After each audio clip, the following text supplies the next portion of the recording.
बात यह है जी कि इस्टेब्लिशमेंट अपना वाज़े तौर पे तो मौक़िफ़ नहीं बताती, बट जो मेरी इंफॉर्मेशन यही है कि जनरल बाजवा चाहते हैं कि आ, आज नहीं कल, कल नहीं परसों, उनसे जाने से पहले एक इलेक्शन हो जाए हुँ, और फ्री एंड फेयर इलेक्शन हो हुँ, और एक मुंतखब हुकूमत आ जाए।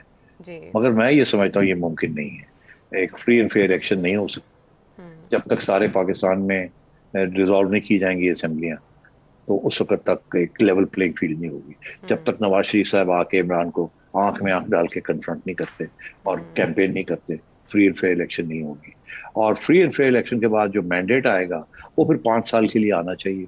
एक लूली लंगड़ी गवर्नमेंट नहीं आनी चाहिए, मैं समझता हूँ वो भी नहीं होगा।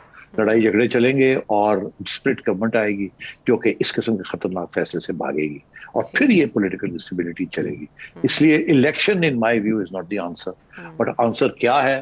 वो वही है जो मैंने पहले आपसे कहा था कि ठीक है। All establishment, hmm, Noon and PTI have to sit together, hmm, एक नेशनल रिकंसिलिएशन के तहत एक तरीके के साथ आगे मुल्क को चलाना है, और जो मुश्किल फैसले हैं सबने उसकी मिल के उसकी जिम्मेदारी लेनी है। सबने YouTube पर गुगली टीवी देखने के लिए youtube.com की सर्च बार में गुगली टीवी टाइप करें। गुगली टीवी के पेज पर सुर्ख रंग के सब्सक्रिप्शन वाले बटन पर क्लिक करना ना भूलिए। YouTube पर अपलोड होने वाली वीडियो से बाखबर रहने के लिए बेल आइकॉन पर क्लिक कीजिए। आपको हर नई आने वाली वीडियो के बारे में नोटिफिकेशन मौसूल हो जाएगा।